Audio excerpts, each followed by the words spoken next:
ইসনাদুল সহিহ। সমস্ত প্রশংসা সেই মহান সত্তা আল্লাহ সুবহানাহু ওয়া তাআলার জন্য, যিনি আমাদের সৃষ্টি করেছেন। শুধু সৃষ্টি করেনি, এই পৃথিবীতে সহস্র কোটি মাখলুকাত সৃষ্টি করার পরে যিনি আমাদের এই মহানের থেকে সর্বশ্রেষ্ঠ জাতি, সর্বশ্রেষ্ঠ মাখলুকাত এবং সর্বশ্রেষ্ঠ নবী মুহাম্মদ আরবি সাল্লাল্লাহু আলাইহি ওয়াসাল্লামের উম্মত হিসেবে প্রেরণ করেছেন। সেই মহান সত্তা আল্লাহ সুবহানাহু ওয়া তাআলা সংক্ষিপ্ত শুকরের সুযোগ আদায় করি তার নিজের শিক্ষণ ভাষাতে সকলে এক বাক্যে করি আলহামদুলিল্লাহ। সম্মানিত শিক্ষী, আজকের এই আপনাদের মসজিদ কেন্দ্রিক যে আলোচনা সভা তথা হালাকা, যারা অধীর অপেক্ষায় অপেক্ষমান এবং সোশ্যাল মিডিয়ার কল্যাণে যিনি আছেন যে আজকে একটি নির্দিষ্ট বিষয়ের উপরে আলোকপাত করা হবে। ওয়াজ মাহফিল বা জলসার আলোচনা হয় একটা আলাদা ধরনের, আর দুরুস তথা দার তাদরিস এগুলো হয় একটু আলাদা ধরনের। একটু গভীর ভাবে আলোচনা করার চেষ্টা করবো, আর আপনাদেরকে বুঝতে হবে কেন ওয়াজ মাহফিল, এখানে রস অনেক কিছু দিতে হয়, হাসি কান্না ঠাট্টা অনেক কিছু দিতে হয়। এটা মসজিদ কেন্দ্রিক যে হালাকা, এটা শুধুমাত্র কেবলমাত্র শিক্ষা তথা ইলম বৃদ্ধির জন্যই এটাকে করা হয়। আর যতজন আপনারা আজকে এসে বসেছেন, আমার মনে হয় যে প্রত্যেকে কম বেশি দাওয়াতি কাজে আগ্রহ প্রকাশ করেন বলেই এখানে বসে আছেন, নচেত আপনি আসতেন না। কেন মসজিদ কেন্দ্রিক এই অনুষ্ঠানগুলোতে তারাই শুধুমাত্র আগ্রহ প্রকাশ করে আসে যারা দিন জানতে চায়, শিখতে চায়, বুঝতে চায়। আর আজকের আলোচনা শুধুমাত্র ছাত্র শিক্ষার্থীদের হাতে কলমে শিখিয়ে দেয়। এইভাবে কিছু কৌশলগত দিক থেকে বিদআত, তার সংশয় এবং নিরসন এই বিষয়ে করে কিছু আলোচনা করব। বিদআতের উপরে অনেক আলোচনা শুনেছেন, অনেক বই লেখা পড়াশোনা করেছেন। তবে আমি কিছু কৌশল বলবো, যে কৌশলগুলো যদি মাথায় যদি একবার আটকে যায়, তাহলে মুসলিম উম্মাহর মধ্যে যতগুলো মতভেদ আছে, সে ফিকহগত বলেন অথবা আকীদাগত বলেন অথবা মাসাইলগত বলেন, সমস্ত মতভেদ হওয়ার মূলত দুটো কারণ দেখা যায়। একই বাড়িতে দুই ভাই, বাবাটা মারা গেছে, এক ভাই বলছে যে বাবা মারা গেছে, 40 খানা করতে হবে, বড় ভাই এই প্রস্তাব দিয়েছে। আর ছোট ভাই বলছে যে না, বাবা মারা গেছে, 40 খানা করা যাবে না, করলে তা বিরাট হবে। এখন দুই ভাইয়ের মধ্যে মতভেদ হচ্ছে না, নিজের পরিবারের মধ্যে ভাবনা একটা করছে না। যিনি বলছে যে না এটা করার প্রয়োজন নেই, এটা কাজ হবে, এটা গুনাহের কাজ। মানুষ বাহ্যিক দিক থেকে তারা বুঝছে যে এটা তো ভালো কাজ, বাবা মারা গেছে, খানা দেবে বা এই কাজটা করলে ভালো, এটা খারাপ কি হলো? মানুষ এটা বুঝে না যে এই যে ভালো কাজ, এটাকে বিদআত বলে অনেক মানুষ করতে চাচ্ছে না। অনেকগুলো, আপনাকে একটা উদাহরণ দিলাম। আর মনে হয় বিদআত কখনো খারাপ জিনিস হয় না, বিদআত কখনো মানুষ গুনাহ মনে করে না। বিদআত ওটাই যেটা মানুষ নেকির উদ্দেশ্যে নেক কাজগুলোকে তৈরি করে, এগুলো হচ্ছে বিদআত। চলেন আমি পরে আপনার সঙ্গে আলোচনা করবো প্রাথমিক পর্যায়ে বিদআত এর মানে কি। লুগাত আল মানা ডিকশনারি অনুযায়ী যদি অর্থ করে, বিদআত শব্দের অর্থ হচ্ছে নতুন। কি বললাম বলেন তো? আলোচনা বলেন বিদআত, এটা লুগাত আল মানা ডিকশনারি অনুযায়ী এর অর্থ হচ্ছে নতুন। আল্লাহর নবী যখন নবী না, ভালো করে শোনেন, নবী যখন নবী হন নাই, তিনি 40 বছর নবী হয়েছেন, তাই না? তার পূর্বের 40টা বছর তিনি ছিলেন। আল্লাহর নবী যখন নবী না, সেই সমাজেও আরবি সাহিত্যে, আরবি কথোপকথনে, আরবি ভাষাভাষীর মধ্যে এই বিদআত শব্দটা ব্যাপকভাবে প্রচলিত ছিল। তবে কি অর্থ ছিল? শুধু নতুন এটি বোঝানোর জন্য। কথা বুঝতে পারছেন? আল্লাহ নবী যখন রিসালাতের দায়িত্ব পান নাই, তার আগেও বিদআত শব্দটা আরবি সাহিত্যে বলেন অথবা মানুষের কথোপকথনের মধ্যে বলেন, এই বিদআত শব্দটা ব্যবহার করত কি অর্থে? এই জিনিসটা বোঝানোর উদ্দেশ্যে চলেন পবিত্র কোরআনুল কারীমে আল্লাহ সুবহানাহু ওয়া তাআলা এই বিধান শব্দটা বিশেষ একবার ব্যবহার করেছেন। একবার আল্লাহ সুবহানাহু ওয়া তাআলা নিজের জন্য এই শব্দ ব্যবহার করেছেন। সূরা আনাম সূরা বাকারা সূরা 2 আয়াত নাম্বার 117 আল্লাহ সুবহানাহু ওয়া তাআলা বলছেন বাদিউস সামাওয়াতি ওয়া মা ফিল আরদ, আমি সে আল্লাহ সুবহানাহু ওয়া তাআলা আল বাদি। আল বাদির বাংলা মানে বলতে হবে কিছু ছিল না ওইখান থেকে কোনো কিছুকে তৈরি করা, নাই থেকে আছে তৈরি করা, নাথিং থেকে সামথিং তৈরি করা, মানে অস্তিত্ব নেই, কোনো এক্সিস্ট করতো না, কিন্তু ওইখান থেকে কিছুকে বের করে নিয়ে আসা তৈরি করা, এটাকে বলে আল বাদি। আপনি বুঝতে পারলেন? আল্লাহ বলছেন বাদিউস সামাওয়াতি ওয়া মা ফিল আরদ, আমি সে আল্লাহ যিনি আসমান জমিন সৃষ্টি করেছি নমুনাবিহীন। আল্লাহর কি আসমান জমিন ছিল? আল্লাহ ছাড়া কেউ আসমান জমিন সৃষ্টি করেছেন? করেনি। তাই আল বাদি শব্দটা এই জন্য ব্যবহার করে যে কিছুই ছিল না, নাথিং থেকে সামথিং করতে পারেনি, তাকে বলা হয় আল বাদি। আল্লাহর সিফাত একটা নাম হচ্ছে আল বাদি। আল্লাহ 99টা নাম আছে না ভাই, ওটা নাম, কিন্তু এই আল বাদি এটা ওই নামের অন্তর্ভুক্ত না, এটা সিফাতের অন্তর্ভুক্ত। এরপরে কোরআন মাজিদে সূরা হাকা সূরা 46 আয়াত 9 সূরা ইউনূস আয়াত 15তে আল্লাহ সুবহানাহু ওয়া তাআলা নবীর জন্য আল বাদি শব্দটা ব্যবহার করেছেন। আল্লাহ বলছেন কুল্লা কুনতু বিদাম মিনার রাসূল, হে নবী আপনি তাদেরকে বলে দেন, তাদেরকে জানিয়ে দেন আমি মুহাম্মদ রাসূলুল্লাহ কুল্লা কুনতু বিদাম মিনার রাসূল, আমি নতুন কোন দাবি বা দাওয়া বা রিসালাত বা বার্তা বা মেসেজ নিয়ে তোমাদের সামনে উপস্থিত হয়নি। কেন এই কথা বলতে বলছে? কারণ আল্লাহ নবী যখন মক্কার কাফেরদের কাছে ইসলামের দাওয়াত দিচ্ছেন, তাওহীদের দাওয়াত দিচ্ছেন, বলতে 360 কোটি চলবে না, একজন আছেন যিনি আসমানে থাকেন। যেন আল্লাহ নবী সমাজের প্রচলিত ধর্ম বলে যেগুলো চলতো এর বিরোধিতা করতে শুরু করে দিয়েছে। তখন কাফের মুরতাদ তারা বলছে যে মুহাম্মদ নতুন নতুন বার্তা নিয়ে চলে এসেছে, নতুন নতুন জিনিস সামনে শেয়ার করার চেষ্টা করছে। আর আল্লাহ প্রতিবাদ করে নবীকে বলছেন নবী বলে দেন কুল্লা কুনতু বিদাম মিনার রাসূল, আপনি জানিয়ে দেন আমি কোনো নতুন বার্তা তোমাদের সঙ্গে বা সামনে নিয়ে আসিনি। আমি মুহাম্মদ যে বার্তা তোমাদেরকে বলছি এই বার্তায় এর আগে সমস্ত নবী একই বার্তা বলে গেছেন, আমি কোনো নতুন দাওয়াত তোমাদের সামনে নিয়ে আসিনি। এই কোরআনের দুটো আয়াত থেকে কি বুঝলেন? বাদী শব্দটা কোরআন মাজিদে কখন ব্যবহার করা হচ্ছে? যে নতুন কোনো অর্থে আল্লাহ নবী যখন নতুন করে মেসেজ নিয়ে আসেনি, তার আগে নবী দাউদ, নবী ইব্রাহিম, নবী সুলাইমান, নবী ইয়াহইয়া, জাকারিয়া, মূসা, ইব্রাহিম, ইয়াকুব সমস্ত নবীর যা দাওয়াত, আমাদের নবীর কি দাওয়াতের পার্থক্য আছে? দাওয়াতের পার্থক্য নেই। তার জন্য নবী ওদেরকে জানিয়ে দেন আর আমাদের নতুন কিছু নিয়ে আসেনি। আমার পূর্বে ইব্রাহিম এই দাওয়াত দিয়ে গেছে যে আল্লাহ এক, আমার পূর্বে ঈসা এই কথা বলে গেছে আল্লাহ এক, আমার পূর্বে মূসা ঠিক এই দাওয়াতটা দিয়ে গেছে, আমি নতুন কোন মেসেজ তোমার সামনে নিয়ে আসি নি। তাহলে কোরআন মাজিদ থেকে বোঝা যাচ্ছে বিদাত শব্দটা ওই ক্ষেত্রে আল্লাহ ব্যবহার করেছেন একদম নতুন কোনো জিনিসকে বোঝানোর উদ্দেশ্যে।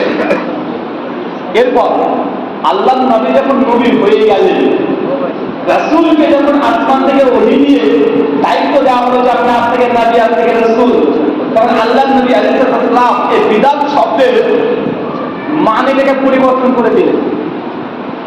বিদাতের কি পরিবর্তন করলেন? অর্থ, নতুন একটা অর্থ দিয়ে দিলেন। বিদাতের অর্থ ছিল নতুন, এটা থেকে গেল, আবার নতুন করে একটা অর্থ আল্লাহ নবী শরীয়তের দৃষ্টিকোণ থেকে একটা বিদাতের নতুন একটা অর্থ দান করে দিলেন।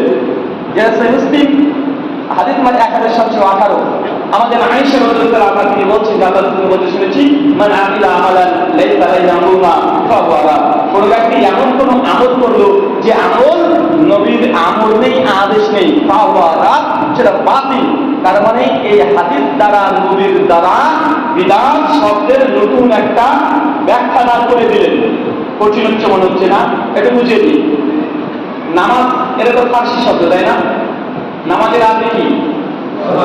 সালাত। আরে সালাতের বাংলা মানে কি?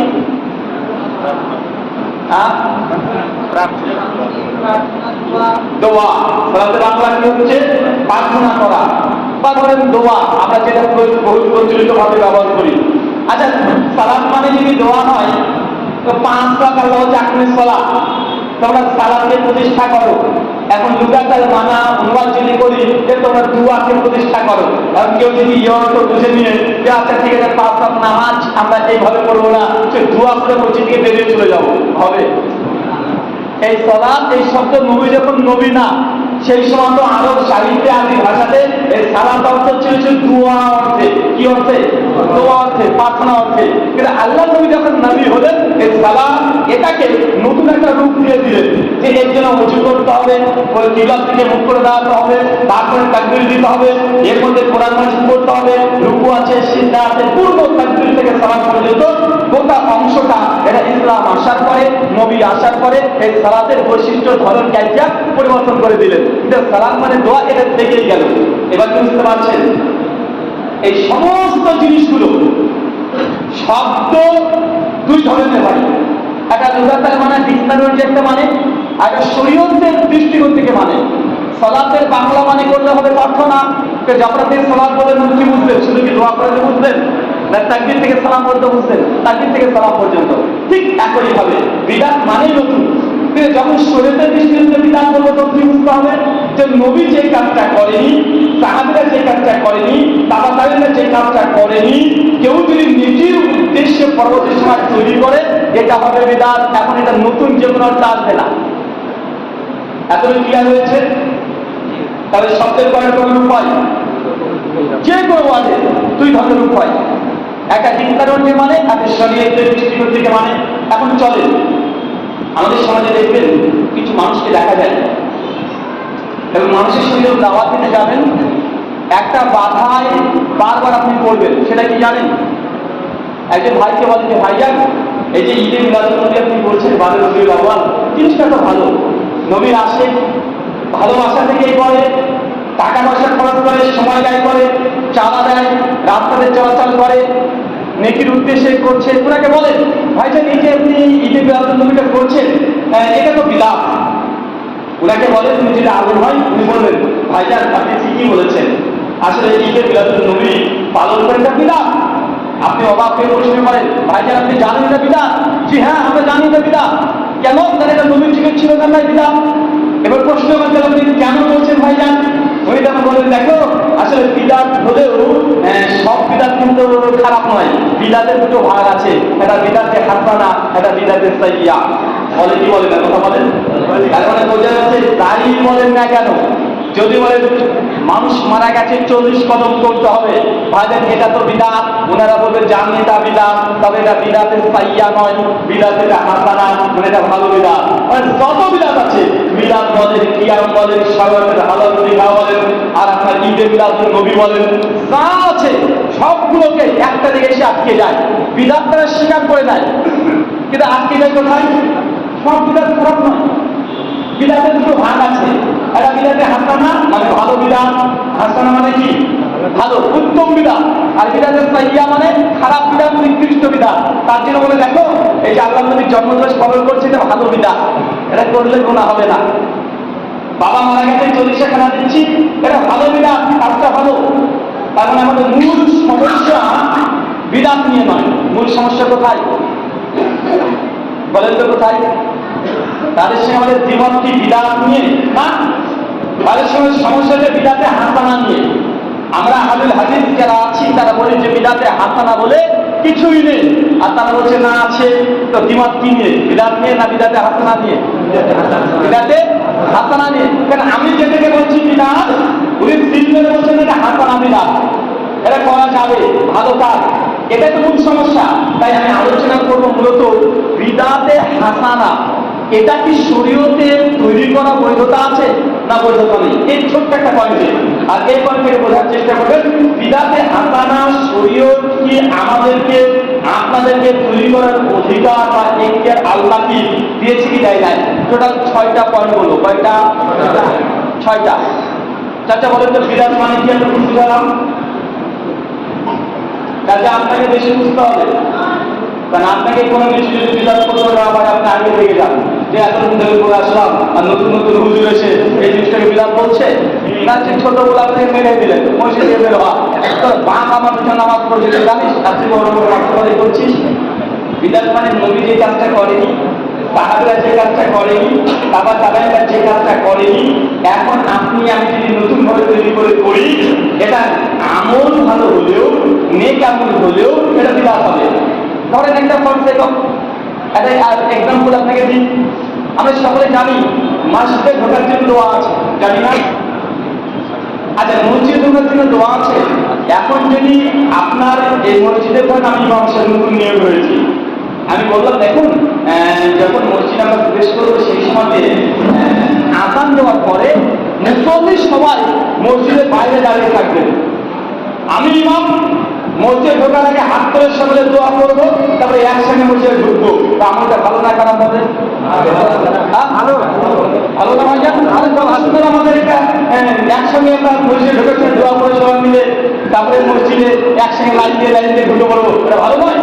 অবশ্যই ভালো, বাহ্যিক দিক থেকে আমলটা ভালো, কিন্তু আমি যদি এখন এই আমলটা চালু করি, আমলটা তো ভালো, কিন্তু এটা কি শরীর পারমিশন দেবে?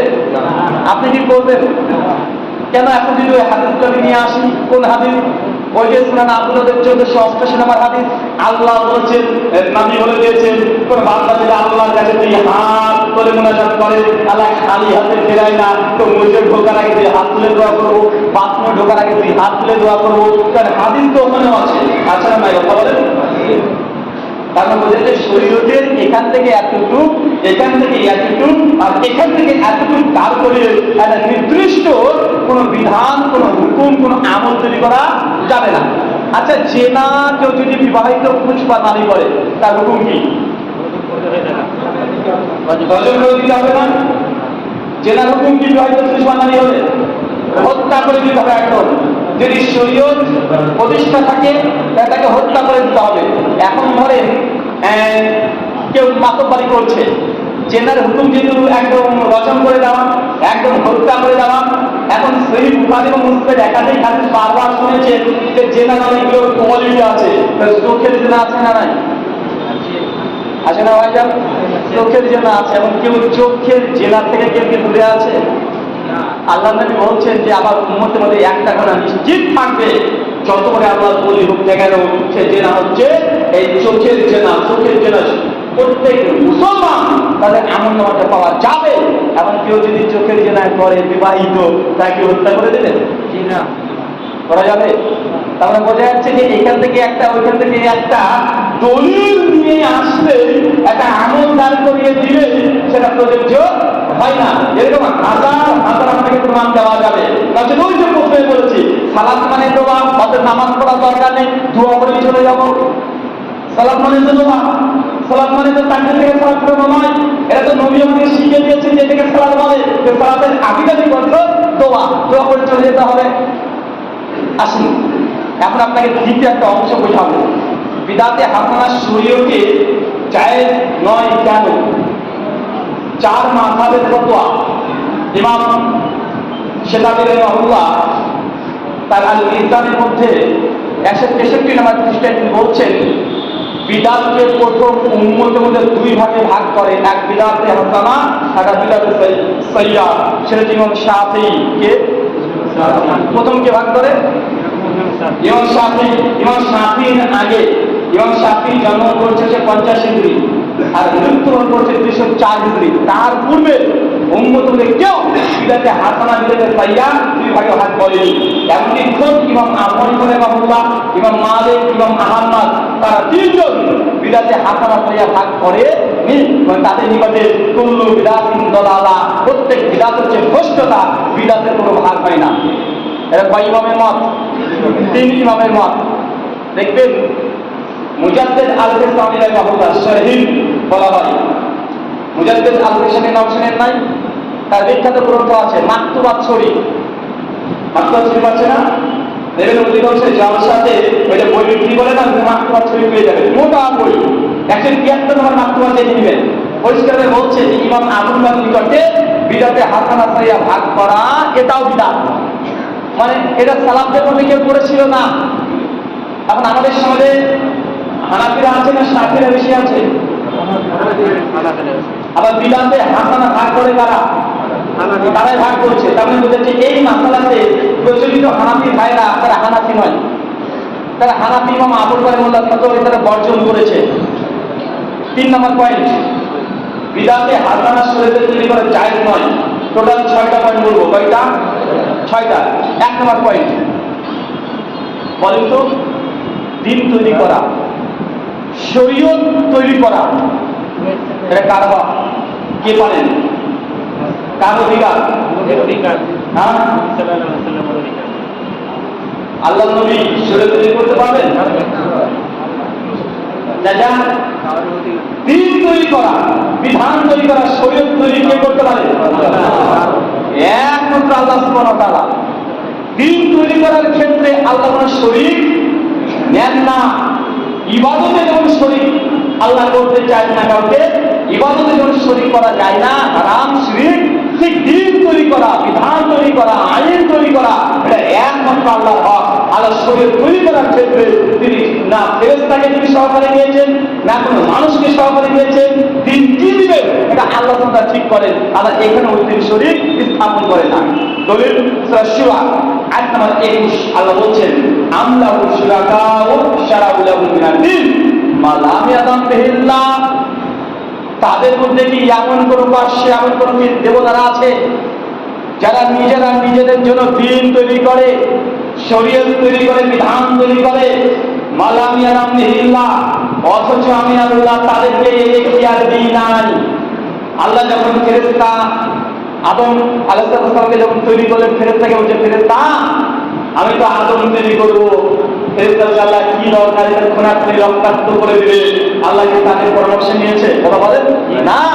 আল্লাহ দিন তৈরি করার ক্ষেত্রে তিনি শাহীন কবির, তিনি সেই ক্ষমতাবান, তিনি না মানুষকে সহযোগী নেন, না কোনো নবীকে নেন, না কোনো রাসূলকে নেন, না কোনো ফেরেশতাদের তিনি পরামর্শ গ্রহণ করেন, বা তাদের কাছ থেকে তা বলবে তা গ্রহণ করবে, আল্লাহ করেন না। বলতো হুকুম কার চলে? আল্লাহ। কোনো বান্দার হুকুম চলবে? তার মানে এই এক আয়াত থেকে বোঝা যায় দিন তৈরি করা আল্লাহর কাজ।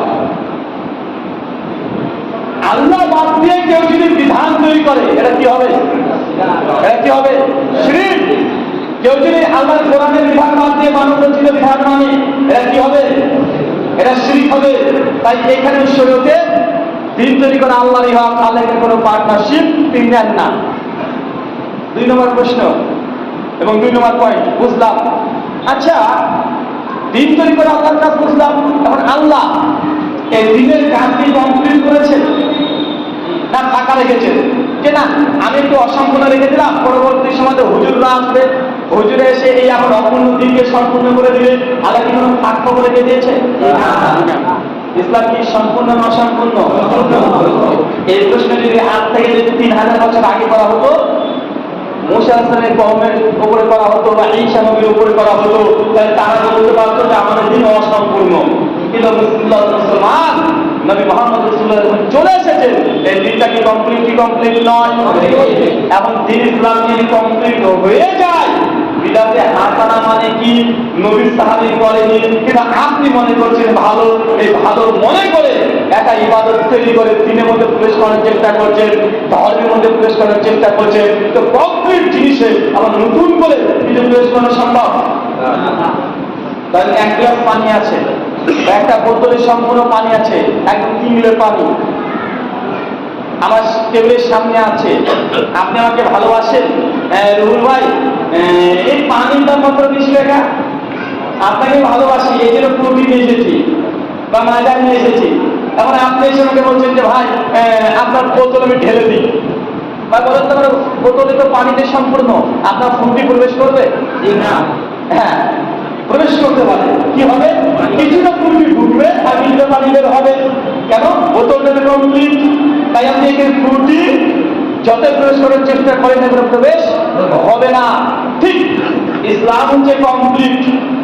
এই ইসলাম কমপ্লিট ইসলামের মধ্যে যদি কোনো ইবাদত বা আমল প্রবেশ করতে চান, বিদাতে হাসানা বলে, তাহলে আল্লাহ নবীর একটা সুন্নাত আগে বের করে ছুঁড়ে ফেলে দিতে হবে, নচেত এই সম্পূর্ণ শরীরের মধ্যে নতুন কোনো কিছু প্রবেশ করানো সম্ভব নয়।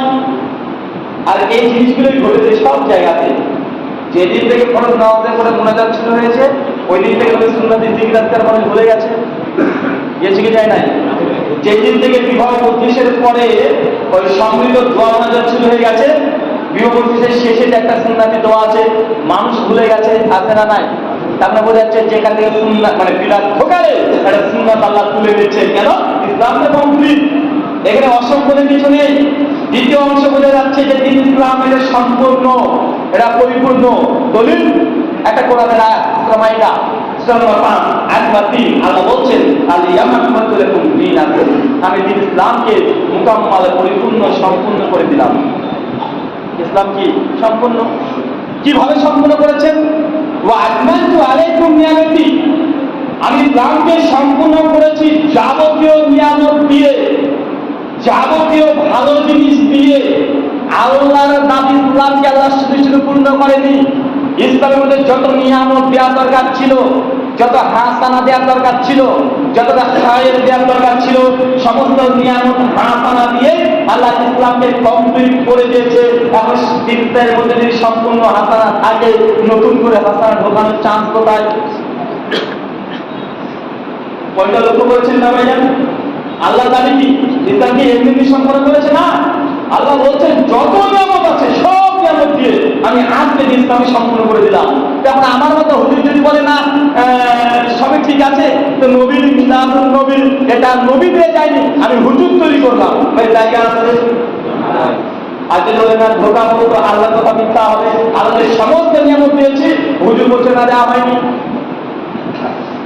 তারপর বোঝাচ্ছে যে ইসলাম মুকাম্মাল। বুখারী হাদিস নাম্বার 3535, কিতাবুল মানাকিব আসছে। আল্লাহ নবী একদিন মসজিদুল নববীতে বসে আছেন, সাহাবা রাদিয়াল্লাহু আনহুরা বসে আছেন গোল করে। আল্লাহ নবী মসজিদুল নববীকে দেখে বলছেন যে সাহাবা, আমার দেখো তো এই মসজিদ, আমার মসজিদ কেমন হয়েছে। সাহাবারা চতুর্দিকে লক্ষ্য করে তাকিয়ে বলছে যে ইয়া রাসূলুল্লাহ, মাশাআল্লাহ, চমৎকার আমাদের মসজিদটা। একজন সাহাবী এসে বলছে, আল্লাহর নবী মসজিদটা খুব চমৎকার, তবে মসজিদের ওই একটা অংশ, একটা জায়গা ফাঁকা আছে, মসজিদে একটা জায়গা ফাঁকা আছে, ইয়া রাসূলুল্লাহ ওই জায়গাটাতে যদি একটা ইট লাগিয়ে দিই তাহলে মসজিদটা সম্পূর্ণ হয়ে যাবে। আল্লাহ নবী সঙ্গে বলছে আনা লাবিনাতুন, সাহাবী আমার শুনে রাখো, আমি হচ্ছে সেই ইট, ওয়ানা খাতামান নবীন, আর আমি হচ্ছে সর্বশেষ নবী, লা নবী বাদি, আর আমার পরে কোনো নবী আসবে না। আল্লাহ নবী একটা মসজিদকে একটা মেটাফরিক্যালি মানবতার অর্থে নিয়ে নিয়েছে যে মসজিদের সমস্ত কাজই কমপ্লিট, একটা জায়গা ফাঁকা আছে, তাহলে বলছে জায়গা যদি কমপ্লিট হয়ে যায় আর মসজিদটা কমপ্লিট হয়ে যাবে। আল্লাহ নবী বলছে আল্লাহ নাজিনাতুন, আমি হচ্ছে সেই নবী আর আমি সর্বশেষ নবী, আমার পরে কোনো নবী আসবে না। মানে মসজিদের কাজ কমপ্লিট করতে তিনি এসেছেন।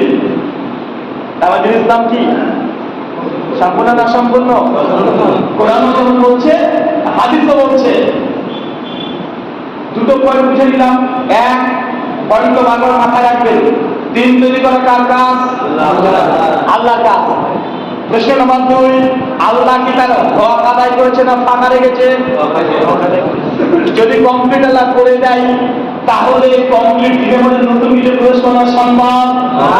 আপনি একটা বাড়ি করেছেন, টাপ দিয়ে খুব সুন্দর করে মার্বেল পাথর দিয়ে রং করা হয়ে গেছে, ইলেকট্রিকের কাজ ফাইনাল হয়ে গেছে।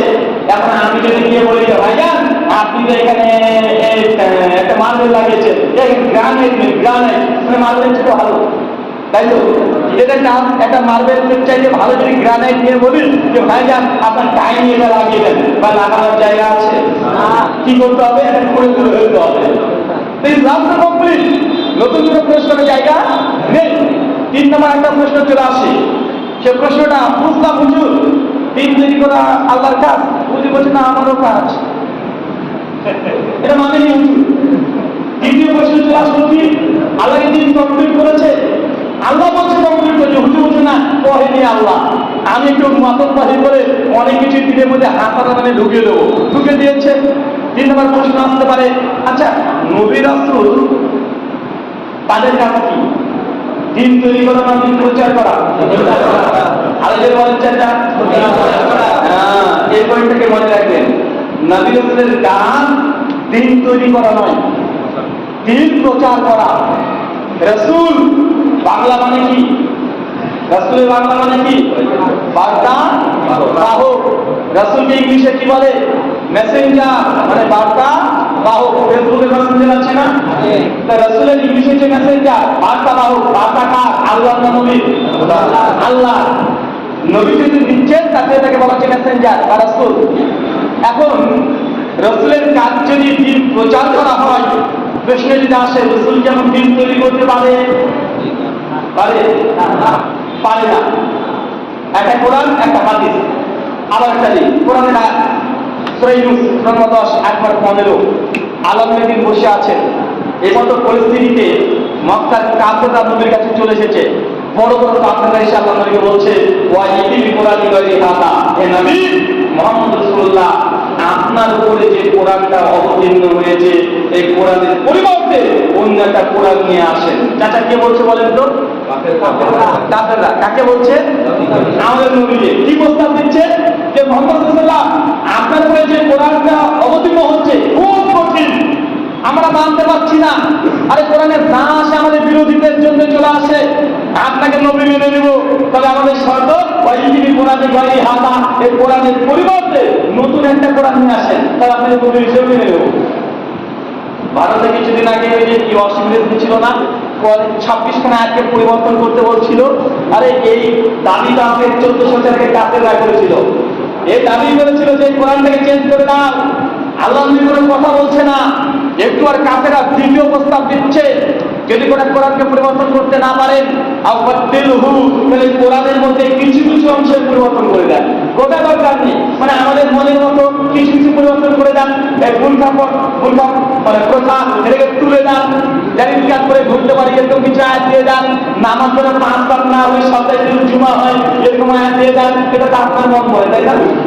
এটা আপনি কি দরকার 5 বার নামাজ পড়া? একদিন জুমার দিন আসলেই তো হয়। মানে আপনার যে মানসিকতা কাফের চলে বলেছিল যে আপনার দিলহু ওরা কোরআনকে পরিবর্তন করতে না পারে কিছু কিছু আয়াতের পরিবর্তন করে দেন। আল্লাহ তিনি কোন উত্তর দিচ্ছেন না, তিনি মাথা নিচু করে বসে আছেন। আল্লাহ জিবরিল আমিনকে প্রেরণ করছেন ওহী নিয়ে। সূরা ইউনূস 10:15। ইবনে কাসির বা আহমদ বায়ান বা তাফসীর তাবারি, তাফসীর মাযারি, যে কোনো তাফসীর করে দেখেন একই সংযোগ পেয়ে যাবেন। জিবরিল এসে আল্লাহকে বলে দিচ্ছেন, হে নবী আল্লাহ জানিয়ে দিয়েছেন, বলে দেন এই কাফেরদেরকে আপনার এই অধিকার নেই যে কোরআনের মধ্যে কোনো পরিবর্তন করা, কোনো রদবদল করা আল্লাহ থেকে ইখতিয়ার দেয় নাই। বলেন আপনি কাফেরদেরকে জানিয়ে দেন আমি তো নবী তারই অনুগত্য করি যেটা আমার রব আল্লাহ আমার উপরে অবতীর্ণ করেন। আল্লাহ নবী কিসের আনুগত্য করতে? নিজের মনের, না আল্লাহ অবতীর্ণ করতেন তার? নবীকে বলছে করতে আপনি যে পরিবর্তন করেন, আল্লাহ নবী কিছু করছেন না। আল্লাহ বলছেন আপনি জানিয়ে দেন আপনাদেরকে আপনাকে পরিবর্তন করতে বলছে। আরে আপনি তো আমি তা আদেশ করি তাই পালন করে, আর আপনাকে প্রস্তাব দিচ্ছে আমার নবী নিজের তরফ থেকে কোনো কথা বলে না, আমি আল্লাহ তাও অবতীর্ণ করি, আমার নবী মানুষের তাই প্রচার করে দেয়। আমরা বোঝা গেল নবী রাসূলের ইখতিয়ার নাই শরীয়তের মধ্যে কিছু নতুন প্রবেশ করাবে, ওরা বের করে বাতিল করে দেবে। নবীদের এটা অধিকার আল্লাহ সুবহানাহু ওয়া তাআলা ডাইরেক্ট দেন নাই। তো নবীদের যদি না থাকে আমার আছে? আমি যে বলে দিচ্ছি মানসিক, এটা আমার মাথার বিরুদ্ধে মানসিক পরিষ্কার। বুখারী মুসলিমে একাধিক হাদিস বলতে হবে, ডাইরেক্ট দেখছে মাথার বিরুদ্ধে, ওই জায়গা মানসিক হয়ে গেছে, আছে না নাই? হাদিস জল করছে, হাদিসের সমস্যা বলছে, যখন দেখছে সর্বনাশ আমাদের মাঝের বিরুদ্ধে বলছে এই জোরামি বলা প্রথমে ছিল, সেই জামানে মানসিক হয়ে গেছে। বলছে কি বলছে না? নবী রাসূলের যেখানে ইখতিয়ার নাই সেখানে আমাদের মতো হুজুররা আলেমরা এসে শরীয়তকে পরিবর্তন বিভিন্ন কলা কৌশলে করছে। আর একটা হাদিস সবাই জানে, সহিহ বুখারী কিতাবুস সালাতে 349 নম্বর হাদিস, সুনান আবু দাউদ কিতাবুল জুমআ হাদিস নাম্বার 1400 আছে। আল্লাহ নবী আলাইহিস সালামকে যখন ফেরেশতা জিবরিল আমিন আলাইহিস সালাম এসে মেরাজে নিয়ে চলে গেলেন, মেরাজের ঘটনা জানেন না চাচা? মেরাজে চলে গেলেন, গিয়ে তিনি জান্নাত দেখলেন, জাহান্নাম দেখলেন, জাহান্নামের অবস্থা দেখলেন, আর জান্নাতে কি কি পাবে সবগুলো দেখে আসলেন। যখন ফিরে চলে আসলেন 6 নম্বর আসমানে দেখা একজন নবীর সঙ্গে, সে নবীর নাম কি ছিল? নবী মুসা আলাইহিস সালাম। যখন দেখা হয়েছে নবী মুসা বলছে আমাদের নবীকে দুনিয়াতে না কিন্তু আসমানে। আল্লাহ নবী বলছে রাসূলুল্লাহ আল্লাহ আপনার উম্মতের জন্য কি দিয়েছে? মেরাজে তো আপনাকে নিয়ে এসেছে, কি দিয়েছে আল্লাহ? আমাদের যদি খুশি করে বলছে যে ফরাজে খামসে সালাওয়াত আমার উম্মতের জন্য আল্লাহ সুবহানাহু ওয়া তাআলা 50 ওয়াক্ত নামাজ দিয়েছে। চাচা কত ওয়াক্ত? 50 ওয়াক্ত। চিন্তা করেছেন ভাগ্যিস মুসার জন্য আসমানে ধরেছিল, নচেত মসজিদে শুয়ে থাকতে হতো। 5 ওয়াক্ত উম্মত পড়ে না, 50 ওয়াক্ত। মুসার জন্য অবাক হয়েছে, যান ফিরে যান ইলা রাব্বিল, আল্লাহর কাছে যান, নবীর কাছে যান। আপনার উম্মত 50 ওয়াক্ত নামাজ আদায় করতে পারবে না, কমিয়ে আনেন। আমাদের নবীর সঙ্গে সে মুসা আলাইহিস সালামের পরামর্শের সঙ্গে আল্লাহর কাছে চলে গেল, আল্লাহ উম্মত পারবে না, আল্লাহ কমিয়ে দাও। আল্লাহ সুবহানাহু ওয়া তাআলা নামাজকে কমিয়ে দিলেন। আমার চলে আসলেন খুশি মনে। মুসা নবী আমার বলছে কি আবার কত দিয়েছে, এটাই এত কমিয়ে দেন না, দিয়েছে যান ফিরে যান ইলা রাব্বিল, আল্লাহর কাছে যান, নামাজ কমিয়ে আনেন, উম্মত এখনো পারবে না। আমাদের নবী আবার আল্লাহর কাছে যায়, আল্লাহ নামাজ কমিয়ে দাও, উম্মত পারবে না, আল্লাহ আবার কমিয়ে দেয়। বারবার যায় আসে অবশ্যই 5 ওয়াক্ত। মুসা নবী আবার বলছে কত? 5 ওয়াক্ত আছে। বলছে আবার যান। নবী আমার বলছে যে আমার লজ্জা লাগছে, আমি নবীর কাছে যেতে পারবো না, আমার দ্বারা সম্ভব নয়। সঙ্গে সঙ্গে আল্লাহ সুবহানাহু ওয়া তাআলা জানিয়ে দিলেন নবীর মাধ্যমে যে উম্মত যদি 5 ওয়াক্ত নামাজ পড়ে, এই উম্মতের আমল নামায় আল্লাহ 50 ওয়াক্তের নেকি লিখে দেবেন। চিন্তা করেছেন সেদিন মুসা যদি না করতেন কি হতো? আর শেষবারের মতো যদি মুসাফিরের কথা যদি নবী শুনে আবার আল্লাহর কাছে যেতেন কেমনটা হতো? আরেকবার গেলে তো 2 ওয়াক্ত চলে আসতো, তাই না? আরেকবার গেলে তো 2 ওয়াক্ত চলে আসতো, তখন ভালোই লাগতো। আল্লাহ নবী লজ্জা করেছে সেই জায়গাতে যে না, আমার উম্মত 5 ওয়াক্ত পড়বে না, কিভাবে সম্ভব? আরে কাকে মুশরিকরা পরিবার ত্যাগ করে দিয়ে, সংসার ত্যাগ করে দিয়ে বন জঙ্গলে গিয়ে ধ্যান করছে, ম্যানটা হয়ে করছে, বিয়ে শাদী ছেড়ে দিয়েছে, মাছ মাংস খাওয়া ছেড়ে দেয়, আপনারা নাই কথা বলেন? মানুষ ধর্ম বলতেও তাই বুঝে, বিবাহকে পরিত্যাগ করে দিচ্ছে, মাছ মাংস পেঁয়াজ রসুন এই খাবারগুলোকে পুরো নিজের জন্য হারাম করে দিচ্ছে, আর আমাদের মধ্যে যে সব দেয় 5 ওয়াক্ত নামাজ পড়তে পারবে না। আল্লাহ লজ্জা বোধ করে তিনি আর ফিরে যান নাই, এর সঙ্গে সে 5 ওয়াক্ত নামাজ নিয়ে চলে আসলেন। এই হাদিস তো আমরা বারবার শুনেছি, এই হাদিসের মধ্যে কমপক্ষে হলো 20খানা নুকতা আছে, 20খানা ঠিক এই হাদিস থেকে বের হবে। আজকের আলোচনা প্রসঙ্গে কয়েকটা পয়েন্ট আপনি লক্ষ্য করায়। চাচা বলেন তো, নবী মুসা আলাইহিস মর্যাদা বেশি না আমাদের নবী? আমাদের নবী ভাইজান নিঃসন্দেহে, কোন সন্দেহ নেই, সর্বশ্রেষ্ঠ নবী মুহাম্মদ রাসূলুল্লাহ সাল্লাল্লাহু আলাইহি ওয়াসাল্লাম। সব দিক দিয়ে, শরীয়তের দিক থেকে বলেন, মাকাম মর্যাদা আখলাক, সব দিক থেকে আমাদের নবী শ্রেষ্ঠ নবী। আচ্ছা, আমাদের নবী যদি শ্রেষ্ঠ হয়, তাহলে মুসা আলাইহিস কথা বারবার আপনারা শুনছেন। এই হাদিস প্রমাণ করে যে কখনো কখনো ছোটরা বড়কে পরামর্শ দিতে পারে, ছোটদের পরামর্শ বড়রা গ্রহণ করতে পারে, নেতা কখনো ভুল করতে পারে, আর কবিতা সংশোধন করে দিতে পারে, ইমাম সাহেব ভুল করতে পারে, মুসল্লি সংশোধন করে দিতে পারে, পীর সাহেবের ভুল হতে পারে, মুরিদ ঠিক করে দিতে পারে। ঠিক বলে তুই আমার মুরিদ আর তুই আমাকে ঠিক করে দিচ্ছিস। এই হাদিস তার জ্বলন্ত প্রমাণ যে ছোটরা বড়দের ভুল সংশোধন করে দিতে পারে। এখানে 2 নম্বর একটা পয়েন্ট চলে আসে। এই হাদিস প্রমাণ করে যে আমাদের নবী আলিমুল গায়ব না, তিনি উম্মতের সব খবর রাখতেন। যে সমাজের প্রচলিত আছে না, নবী ইলমে গায়ব জানে, আলিমুল গায়ব। এই হাদিস প্রমাণ করে যে আলিমুল গায়ব না। কিভাবে? নবী যদি আলিমুল গায়বই হবে, তো আল্লাহ যখন 50 ওয়াক্ত নামাজ দিয়ে দিলেন, তো তিনি নিয়ে চলে আসতেন কেন? যে আল্লাহকে বলতে, আল্লাহ উম্মত 50 পাঁচ না কমিয়ে দাও, প্রথমে তো বলে দিত, বলতে না ভাইজান। সে চলেছে 6 নম্বর আসমানে, মুসা সালাম পরামর্শ দিচ্ছে, তারপর বারবার যায়। এই হাদিস প্রমাণ করে আল্লাহ নবী আলিমুল গায়ব না। যদি হতেন আল্লাহকে প্রথমে বলতেন, আল্লাহ নামাজ কমিয়ে দাও, দেয়নি, বলেনি, তারপরে তার উম্মতের সমস্ত ঘটনা জানা নেই, মানে আলিমুল গায়ব এখানে রদ হয়ে যায়। প্রশ্ন আসতে পারে যে হুজুর, বুঝলাম নবী আমার আলিমুল গায়ব না, তো মুসা সালাম কি করে বুঝলেন? প্রশ্ন আসে না যে আমাদের মধ্যে বুঝতে পারলেন না, মুসা কিভাবে বুঝলেন? বিশ্বাসের তিনি আলিমুল গায়ব? উত্তর দিচ্ছে না। বুঝলেন কিভাবে? কারণ আমাদের নবীর 1000 বছর আগে মুসা আলাইহিস সালাম দুনিয়াতে এসেছিলেন। ফেরাউনের সময় নবী মুসা আলাইহিস সালাম দেখে গেছেন এই উম্মত এত বদমাশ, এরা এত খাটাস, এরা এত বেঈমানি করতে পারে, এরা 50টা দূরের কথা এক ওয়াক্ত নামাজ পড়ে আমার উম্মত। একদম নবী মুসা আলাইহিস সালাম সমুদ্রের দুই ভাগ করে দেখে, মানে দুই ভাগ করে দিয়েছে, একদম তারপরে ফিলিস্তিনের ময়দানে ঢুকছে। তারপর তার উম্মতকে বলছে, আল্লাহ বলছেন ফিলিস্তিনের ময়দানে প্রবেশ করো, আল্লাহ নিরাপত্তা দেবে। এত অলৌকিক মুজিজা দেখেও তার উম্মত বলছে, মুসা যুদ্ধ করতে আমি যাবো না, তুমি আর তোমার আল্লাহ দাও। মানে মুসা আলাইহিস সালাম লাঠি সাপ মারছে উম্মতের সামনে। উম্মত বলেছে, মুসা কাজ করছে। তাহলে মুসা আলাইহিস সালাম উম্মত সঙ্গে ভালো কথা আছে না? উনি দুনিয়াতে প্র্যাকটিক্যাল অভিজ্ঞতা নিয়ে আসমানে গিয়েছেন, তার জন্য তার এই দুনিয়ার অভিজ্ঞতা তিনি আসমানে কাজে লেগে বলেছেন যে উম্মত 50 পারবে না, পাতা এটাও পারবে না, এরা আলোর গায়ের জন্য নয়, এরা হাকিকের দুনিয়া থেকে তিনি আসমানে গিয়ে কাজে লাগিয়েছেন। আচ্ছা, আর একটা প্রশ্ন, মূল প্রশ্ন হচ্ছে এটাই, এই হাদিস প্রমাণ করে আল্লাহর নবী বা নবীদের শরীয়ত তৈরি করার কোনো ইতিহাস ছিল না। কিভাবে প্রমাণ হয় ভাই বলেন তো? আল্লাহ কতবার নামাজ দিয়েছিল? 50।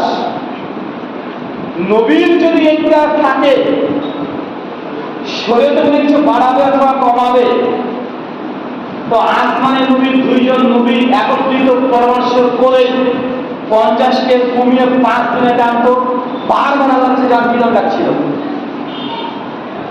কয়টা বুঝতে পারবেন না?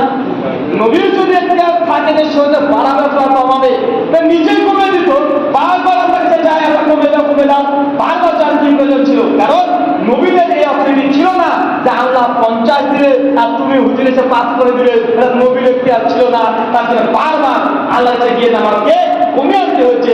ইবাদত হয় আল্লাহর জন্য, কতটুকু করবো, কিভাবে করবো, কোন সময় করবো, এটা নবী নির্ধারণ করে না, এটা আল্লাহ নির্ধারণ করে দেয়। কিন্তু আমাদের সমাজে আছে না ভাই? আমাদের পশ্চিমবঙ্গের মানুষের ভদ্র, বীর বলে না যাই বলে, এটা অনেকটা ভদ্র। বাংলাদেশের যাচ্ছে তাই অবস্থা। আল্লাহ বলেন আফদাল যিকরি লা ইলাহা ইল্লাল্লাহ, বাংলাদেশের সবচেয়ে ফেমাস লেটেস্ট জিকির ইল্লাল্লাহ ইল্লাল্লাহ ইল্লাল্লাহ, এটাই নবী 50কে পাস করতে পারে না, আর আমাদের হুজুররা কালেমাকে ভাগ করে ইল্লাল্লাহ জিকির করে দিয়েছে। বাবা, এটা বাংলাদেশ চরমনের যে তরিকা আছে না, এটা তাদের জিকির ইল্লাল্লাহ। মানে বাবা এক কালেমাকে 10 বার দিয়েছে। কিভাবে হয়েছে জানেন? চাচা, কালেমা কি? লা ইলাহা ইল্লাল্লাহ। কিছু আলেমরা ভাবছে এত বড় কালেমা বলতে গেলেও তো জিহ্বা বাঁকা হয়ে যায়, ভাব আসে না। তো এই জন্য এই কালেমা লা ইলাহা ইল্লাল্লাহ একে মাঝখান থেকে কাঁচি কেটে দাও, কেটে দিয়েছে। লা ইলাহা বাদ পড়ে আছে কি? ইল্লাল্লাহ। এখন জিকির করছে ইল্লাল্লাহ, আর এক তরিকার লোকেরা বলছে না ইল্লাল্লাহ এটাও বড় হয়ে যায়, এটা করা যাবে না। এই ইল্লাল্লাহ এটাকে মাঝখানে কাজ চালিয়েছে, আর একটা কম করে দিয়েছে। এখন কি আছে? ইল্লাহকে বাদ দিয়েছে, ওরা আছে কি এখন? আল্লাহ। আল্লাহ ও জিকির করছে আল্লাহ আল্লাহ, কে করছে আল্লাহ আল্লাহ আল্লাহ, আছে না নাই? আর যে আল্লাহ আল্লাহ এটা হতো না, বড় হয়ে যায়, মানে ও আরো বড় বুজুর্গ হয়ে গেছে। ও তো বলছে আল্লাহ আল্লাহ, মানে এটাও করবে না, এদিকে থাকতে হবে। তখন মাঝখানকে আবার কেটে দিয়েছে। তখন আল্লাহ এটাই বাদ, তখন চলেছে কি?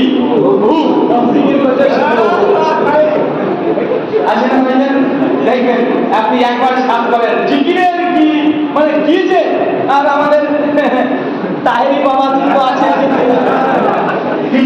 একেবারে এক ধরনের জিকির, কখন কি নিয়ে যে কি যে বলে, মহা মুশকিল। মানে এক কালেমাকে 4-5 বার কাটতে কাটতে কাটতে কাটতে লা ইলাহা ইল্লাল্লাহ এই কালেমা এখন হয়ে গেছে শুধু হু হা চলছে।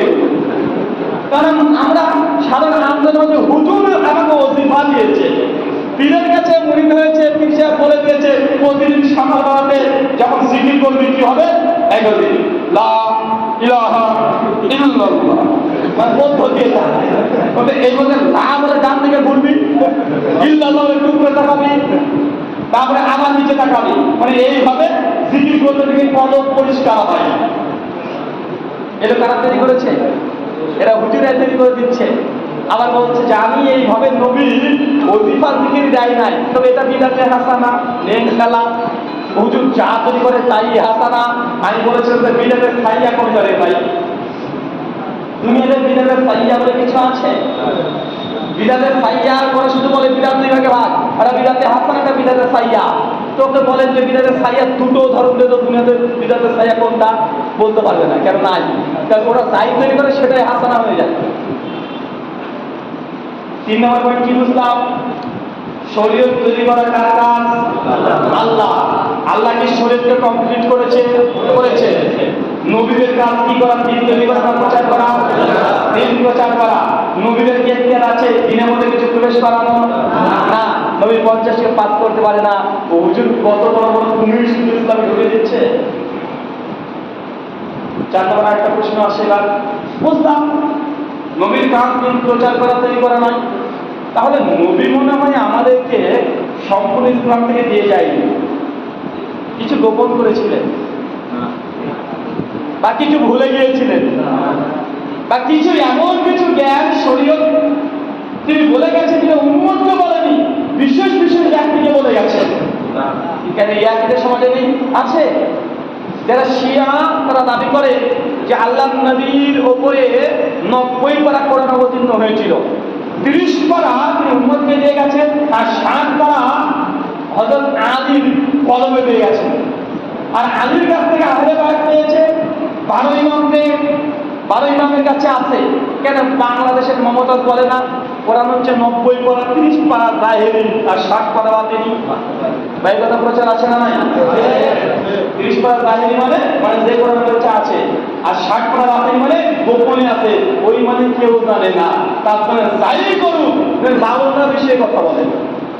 একে বাউল আছে না ভাইজান? ওরা বলে তোমরা তো শরীয়তের মুরবি, তোমরা তো 30 পারা কোরআনের লটর বটর করো, 60 পারা আমাদের কাছে আছে, আর ওইখানে নাকি আছে নামাজ পড়া লাগে না, ওইখানে আছে পেশাব ফেরার করে পানি লাগে না। একটা বাউলের সঙ্গে কথা বলছি, তো ওনার সঙ্গে কথা বলতে বলতে একটা পর্যায়ে অনেক কথা, মাঝখানে একটা কথা চলে আসে ওনার সঙ্গে। আমি বলছি যে ভাইজান এই যে আপনারা 60 পারা নাকি বাতিনি করা যাচ্ছে, যে হ্যাঁ তোমাদের শরীয়তের মধ্যে তোমরা এসব বুঝবে না। তো আমাকে প্রশ্ন করছে যে আপনি প্রশ্বাস করে পানি নেন? আমি বলছি সে তো নিয়ে ভাই, এখন মুসলমানরা নেয় তো নেই, হিন্দুরাও শুরু করে দিয়েছে, এটা তো পবিত্র নিতেই হবে, নজরে আমি আপনার থাকবো। উনি যখন বলছে হ্যাঁ এটা করে শরীয়তের বলবি, বাইরে বাইরে শুধু দেখো, আমি বুঝাতে চাই বেচারা কি একটু বলছি কেন আপনি বিশেষ করে পানি নেয় না, নেন না? বলছে না আমরা নিই না। আজ কেন নেন না ভাই? যেহেতু অবাক করার কথা যে আপনি বিশেষ করে পানিও নেন না। ও বলছে যে আমরা কোশ্চেন ফিল পানি না, এর গভীর তত্ত্ব আছে। কি তত্ত্ব? বেচারা বলতে চায় না, বলছে বুঝবে না, তোমরা হাসবে। বলছে হাসবো সঠিক কথা হলে মানবো অবশ্যই আমরা।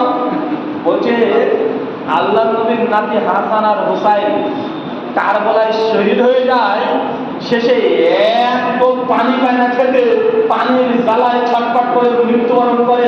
যে পানি নবীর নাতি নাতনি পায় নাই, আর ওই পানি তুমি এখানে ঢালছে।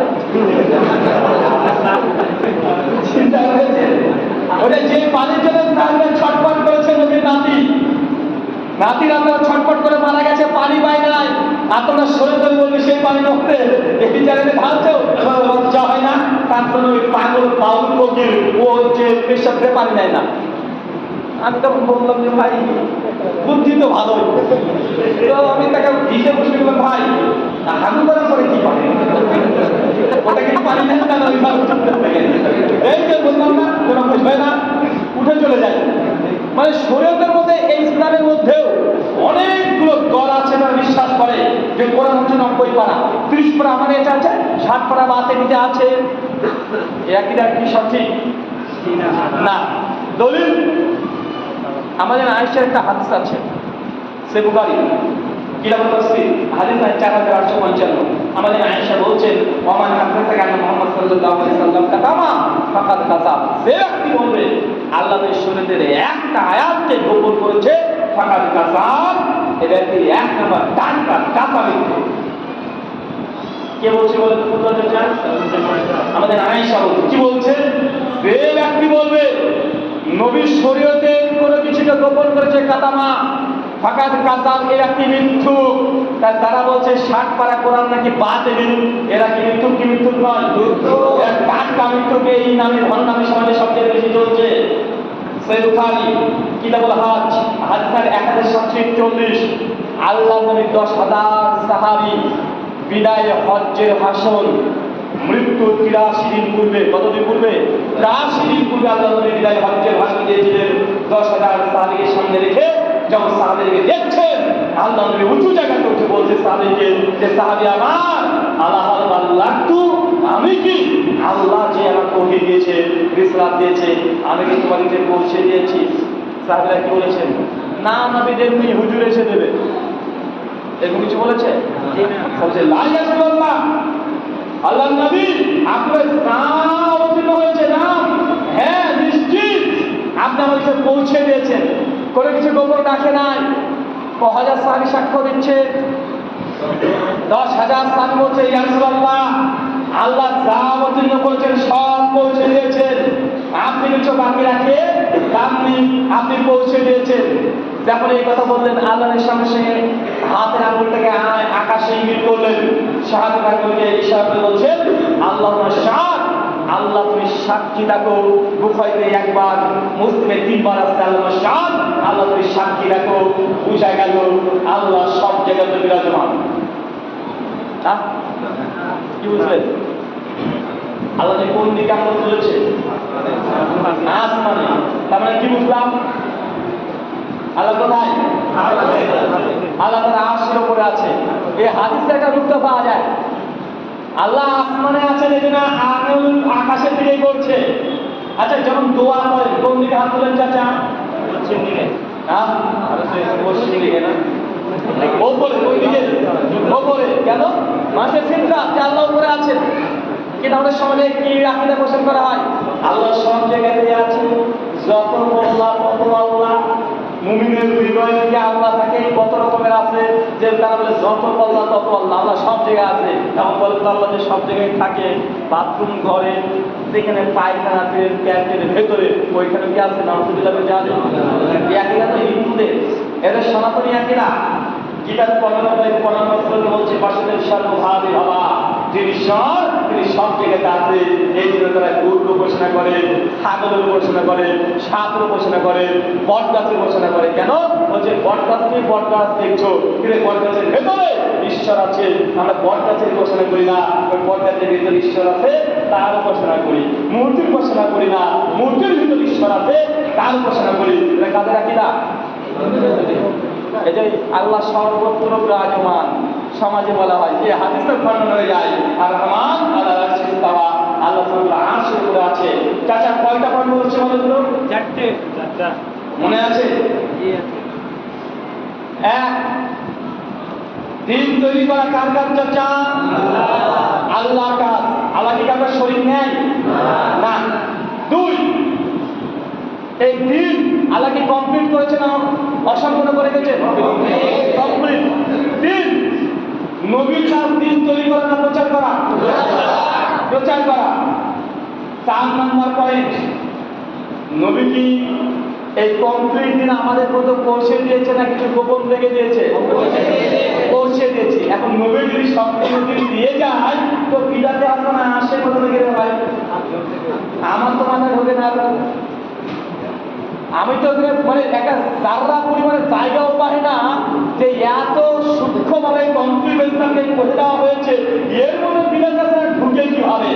যে নবী কোন হাতের আঙুলের নাম আগে কাটবেন এটাও বলে গেছেন, কিভাবে স্ত্রীর কাছে যেতে হয় সূক্ষ্ম বিষয়, ছোট বিষয় এটাও বলে গেছেন, কিভাবে প্রস্রাব প্যাকেট ফেরার পরে আপনি পানি ব্যবহার করবেন, কতটা করবেন, সব কিছু বলে গেলেন। এত বড় ঈদে মিলাদুন নবী এটা বলে গেলেন না। সবে বরাতের হালুয়া রুটি খেতে হবে এটা বলে গেলেন না। বাপ মারা গেলে 40 খানা করতে হবে এটা বলে গেলেন না। খাটে একে 40 কলম নিয়ে ঘোরাঘুরি করতে হবে এটা বলে গেলেন না। একদম পেছন পেছন খাটের পেছন পেছন যাবেন আর কালেমায় জিকির করতে হবে নবী আমাদের এটা বলে গেলেন না। কত রকমের একদম সমাজে চলছে, এত বড় বড় জিনিসগুলো বলবেন না, নাম কাটতে হবে কোন দিক থেকে, ওই ছোট্ট জিনিসটা বলে গেলেন। কোনটা গুরুত্বপূর্ণ কথা মনে হচ্ছে? আচ্ছা, 4 নম্বর পয়েন্ট বোঝার পরে আর কি মনে হচ্ছে যে বিদাতে হাসানা বলে শরীরে কিছু জায়েজ হতে পারে? না। আর জায়গা আছে? আচ্ছা, আরেকটা পয়েন্ট একটা ফ্রিতে বলে দিই। কেউ যদি মনে করে এতক্ষণ ব্যাপার ঠিক আছে, সব বুঝলাম, কেউ যদি চিন্তা করে যে না তবে এই আমলটা ভালো, একটা আমল তৈরি করবো, যদি চিন্তা করে, চিন্তা করে, ইসলাম চিন্তা করতে সিদ্ধ করেছে।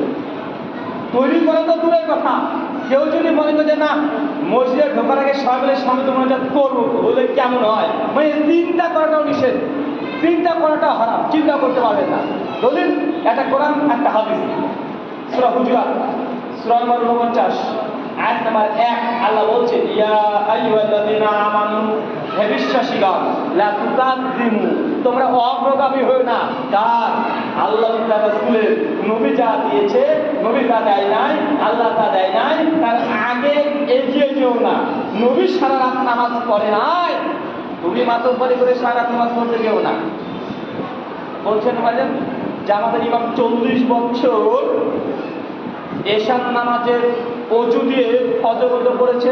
কত বছর? 40 বছর। অথচ আল্লাহর নবী সারা রাত্রি ব্যাপী তাহাজ্জুদের নামাজ পড়তে নিষেধ করে দিয়েছেন।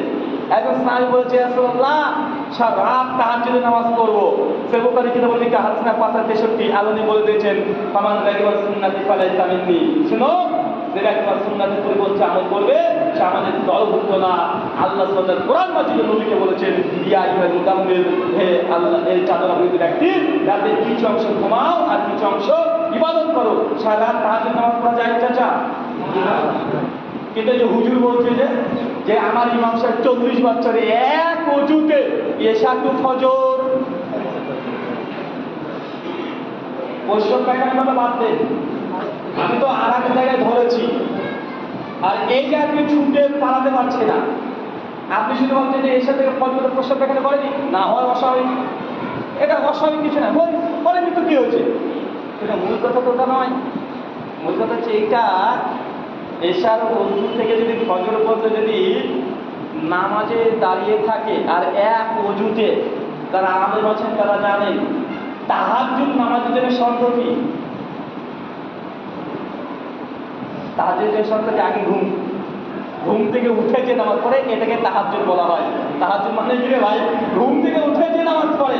তো এশার পরে যদি না ঘুমান, সারা রাত যদি জেগে থাকেন, আপনি যদি নামাজ পড়েন, এই নামাজ কি তাহাজ্জুদ হবে না মুতলাক নফল নামাজ হবে? তো উনি যে বলছেন যে সারা রাত নাকি তাহাজ্জুদের নামাজ পড়ে এশা তো ফজর, তো ঘুমালো বাপ্পা না, এশার পরে একটু 10 মিনিট ঘুমিয়েছে, 10 মিনিট ঘুমালে কি ওযু থাকে? তাহলে হয় তিনি কি তাহাজ্জুদের নামাজ পড়েনি, আর না হয় তার ওযু মাঝখানে ভেঙেছে, যে কোনো একটা। কারণ ঘুম থেকে উঠতে হবে তাহাজ্জুদের শর্ত।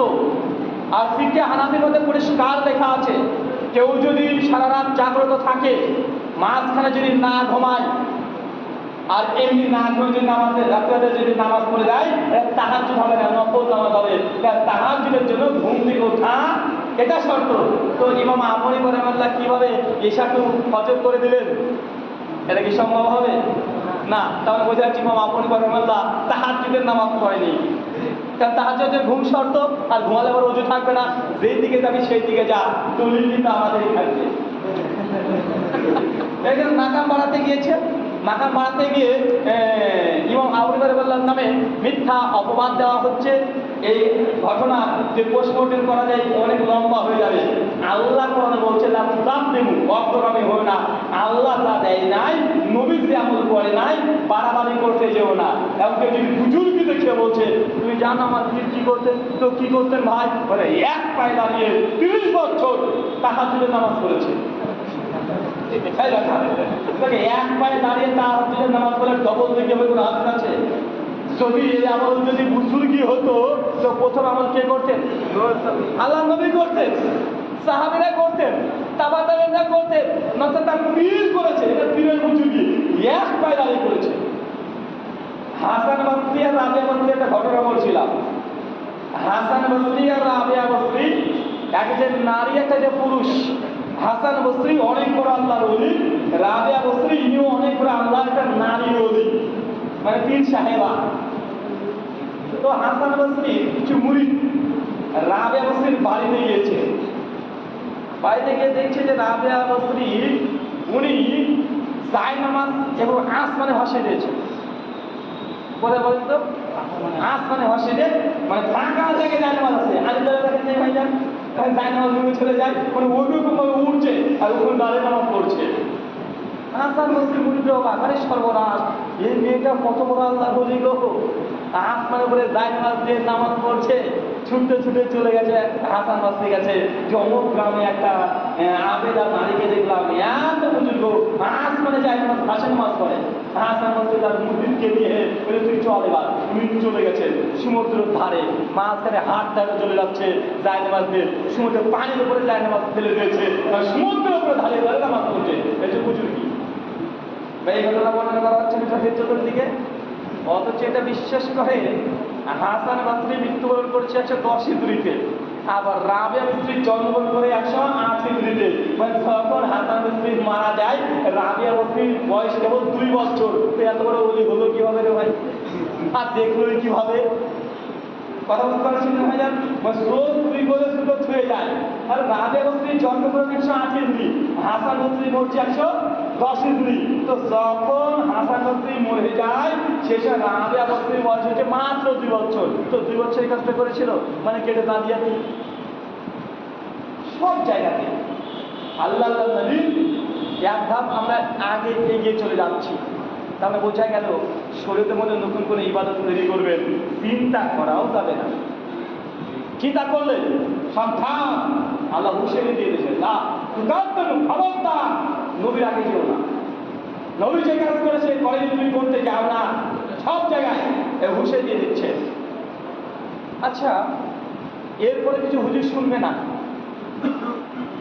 আল্লাহ নবীকে নিষেধ করেছে যে আমি তো অনেক বড় বুজুর্গ, কেননা আল্লাহর ওলিদের মর্যাদা নাকি নবীর সমকক্ষ, মানে তাদের রাখতে দেয় এটা। এবং তারপরে যদি কোনো ইবাদত তৈরি করে ফেলে, এবার এখন যে ইবাদত তৈরি হয়ে গেছে এই ইবাদত হবে ভালো না খারাপ? কি হবে? এই যে 5টা পয়েন্ট বললাম না ভাইজান, 5টা পয়েন্টকে যদি অমান্য করে যদি 6 নম্বর একটা ইবাদত তৈরি করে ফেলেছে, এবং এই ইবাদত ভালো না খারাপ? দলিল একটা কোরআন একটা হাদিস দেই, সূরা মুহাম্মদ 47:33 আল্লাহ বলছেন, ইয়া আইয়ুহাল্লাযীনা আমানু, হে বিশ্বাসীগণ, আতিউল্লাহ, আল্লাহর আনুগত্য করো, ওয়া আতিউর রাসূল, রাসূলের অনুসরণ করো, ওয়ালা তুতিলু আমালাকুম, অন্যথায় তোমাদের আমলগুলোকে বাতিল করো না। কি বুঝলাম? আল্লাহর আনুগত্য করো, রাসূলের অনুসরণ করো, অন্যথায় কোন আমল যদি করে যেটা আল্লাহ দেয় নাই, রাসূল দেয় নাই, ওয়ালা তুতিলু আমালাকুম, এই আমলগুলো সব আল্লাহ বাতিল করে দিবে। যেটা কোরআন দ্বারা প্রমাণিত নয়, আল্লাহ হাদিসে আদেশ করে নাই, কিন্তু আপনি ভালো মনে করে করছেন, মানে বাথরুম করে হাত ধরে মনে করে ঢুকবেন।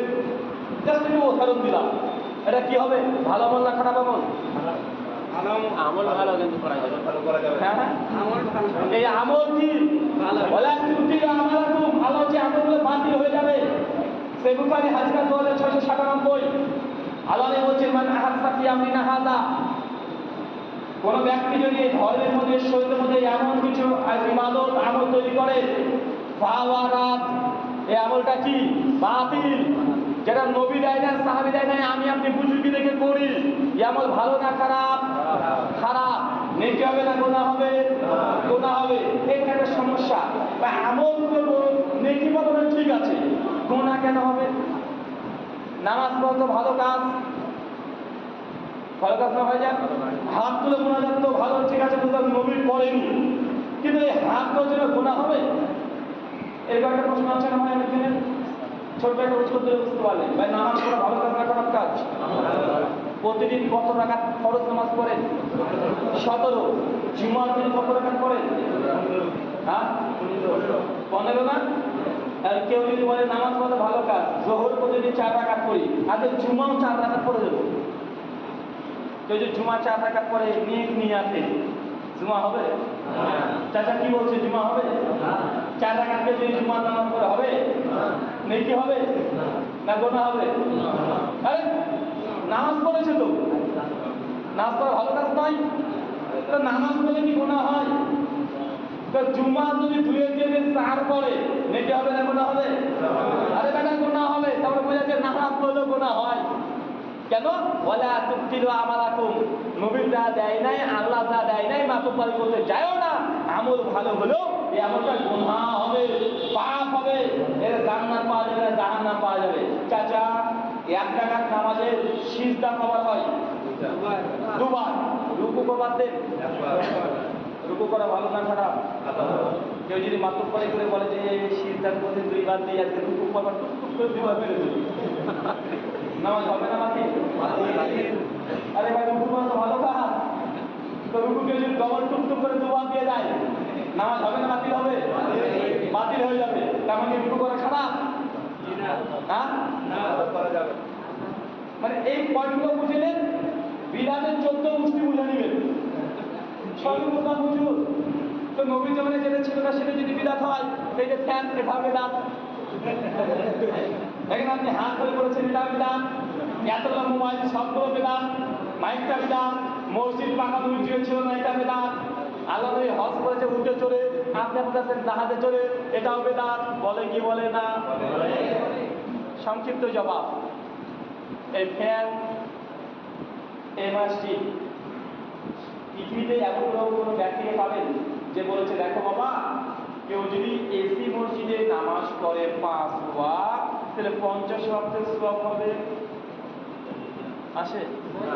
কেউ কি বলেছে কাঁচা মসজিদে কেউ যদি 1 ওয়াক্ত নামাজ পড়ে 10 ওয়াক্তের সওয়াব বেশি পাবে? কথা আছে? কেউ কি বলে যে ফ্যানের নিচে কেউ যদি নামাজ পড়ে 1 রাকাত 10 রাকাতের বেশি নাকি হয়? নাকি কম বেশি আছে? কেউ কি বলেছে এই ডিজিটাল ঘড়ি পরে যদি কেউ 1 রাকাত নামাজ পড়ে তাহলে 50টা হজের সমান নাকি বেশি হয়? এরকম দিকের পরিবর্তন আছে নাকি? না। তার মানে বোঝা যাচ্ছে এগুলো বিদাত নয়। কেন? এটা ধর্মের সঙ্গে সংশ্লিষ্ট নয়, এটা আমলের সঙ্গে সংশ্লিষ্ট নয়, এটা নেকির সঙ্গে সংশ্লিষ্ট নয়। তুমি যে বাবা মায়ের বিদাত করেছো, নেকি আছে না নাই? 40 টাকা নেকির উদ্দেশ্য আছে না নাই? হাত তুলে মোনাজাত নেকি আছে না নাই? 40 করুন, এগুলো নেকি সবের উদ্দেশ্য আছে না নাই? তুমি যেগুলো করো এইগুলো এই জন্যই বিদাত যেখানে নেকির আশা আছে, আমল বলে করছো। আমি ঘড়ি পড়লেই বাকি, না পড়লেই বাকি। আমি ঘড়ি পড়েও যা নামাজ পড়লে যা নেকি পাবো, এই ঘড়ি না থাকলেও সেটাই পাবো। পাবো কি পাবো? বলেন এইগুলো বিদাত নয়। আর পাকা মসজিদ করে তো বিদাত নয়, এটা হাদিস দ্বারা প্রমাণিত। সহিহ বুখারী 420 নম্বর হাদিস। আম্মার বিন ইয়াসার রাদিয়াল্লাহু তাআলা আনহু সম্পর্কে আল্লাহ নবী বলছেন, আল্লাহ নবী একটা একটা করে ইট নিচ্ছেন, লাবিনাতুন নিয়ে তিনি মসজিদে নববী তৈরি করার জন্য তিনি প্রস্তুতি নিচ্ছেন। আর আম্মার বিন ইয়াসার দুটো করে ইট নিচ্ছেন। এই হাদিস প্রমাণ করে মসজিদ নববী শুধু মাটি তৈরি ছিল না, ইট দিয়ে তৈরি ছিল। কি দিয়ে? হাদিসের লাবিনা শব্দ আছে, ইট দিয়ে তৈরি করা ছিল। নবী একটা নিচ্ছেন, আম্মার বিন ইয়াসার দুটো দুটো করে ইট নিয়ে তিনি মসজিদ নির্মাণ করার জন্য যাচ্ছেন। এই হাদিস থেকে প্রমাণ পাওয়া যায় যে পাকা মসজিদ করা এটা বেদাত নয়, এবং নবীর সুন্নাত। মসজিদ নববী পাকায় ছিল। আচ্ছা, কোরআনে জামাতের পেশ দেওয়া নবীর যুগে ছিল না, তাহলে এটাও বেদাত। বলেন না? পৃথিবীর কোনো আলেমকে পেয়েছেন কোরআন হাদিস জামে তিরমিজি 2910 নম্বর হাদিস, কেউ যদি আলিফ লাম মিম 3 হরফ পড়ে তাহলে কয় নাকি হবে? 30 নাকি। আচ্ছা, কেউ কি বলে যে জামাতের পেশে 1 করে নাকি পাওয়া যায়? না। কেউ যদি আউযুবিল্লাহ বিসমিল্লাহ পড়ে, বিসমিল্লাহতে 19টা অক্ষর আছে, কত নাকি পাবে?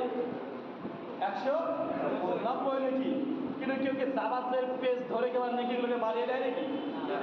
তাই বিসমিল্লাহর পায়ের নিচে জের থাক, ওই জেরে কোনো নেকি কম বেশি আছে না। তাই কেউ নিয়ারা আরবি বলুন আর যে কাটাযুক্ত আরবি বলুন, নেকির কোনো পরিবর্তন নাই। অর্থাৎ জামাতের পেজ দেওয়া এটাও বিধান নয়, কারণ নেকির কোনো পরিবর্তন হচ্ছে না। আপনি নিয়ারা আরবি বলুন না নেকি, আমি যদি জামাতের পেজ দিয়ে করি আমার জন্য সেটাই নেকি। যারা অন্ধ হাফেজ আসে না ভাইজান, ওরা জামাতের পেশ কিছু বুঝেই না, এমনি করে চলে যায়। তারপরে জামাতের পেশ এগুলো দিয়ে মানে জাস্ট ঠেকানোর চেষ্টা করে, মানে তাদের বিধানকে প্রতিষ্ঠা করার জন্য এই জামাতের পেশ, কোরআন আমাদের এই কথাগুলো বোঝার তৌফিক দান করে সকল করি আমিন। 6টা পয়েন্ট এক কথা বলে দিই, তারপর যদি প্রশ্ন থাকে এই প্রসঙ্গে 10-12 মিনিট সময় আছে, ইনশাআল্লাহ সেই প্রশ্নগুলো আমি কয়েকটা জবাব দিয়ে চলে যাবো ইনশাআল্লাহ। 25-এ 1 নম্বর পয়েন্ট, দিন তৈরি করা কার কাজ? 2, আল্লাহ কি এই দিনের কাজ কমপ্লিট করেছেন? 3, দিন প্রচার করা কার কাজ? নবীর। দিন তৈরি করা কি নবীর অধিকার আছে? না। 4 নাম্বার, দিন কি আল্লাহ নবী সম্পূর্ণ পৌঁছে দিয়েছে? 5, কেউ যদি মনে করে দিন তৈরি করবো তাহলে হুকুম কি? ধমক, ঘোষণা দিয়েছে। আর 6 নম্বর পয়েন্ট, কেউ যদি তারপরে দিনের মধ্যে কিছু ইবাদত তৈরি করে, এই ইবাদত হাসানা সাইয়্যা, কোনটা? বেদাত, সাইয়্যা মানে খারাপ বিদাত। এই 6টা পয়েন্টের পরে কেউ যদি দুর্ভাগা কপাল নিয়ে জন্মগ্রহণ করে আসলে তারপরে বলে না বিদাতে হাসানা সাইয়্যা, তো ভাই আমাদের কিছু করার নেই। ফাযাক্কির ইন্নামা তাযাক্কির লাস্তা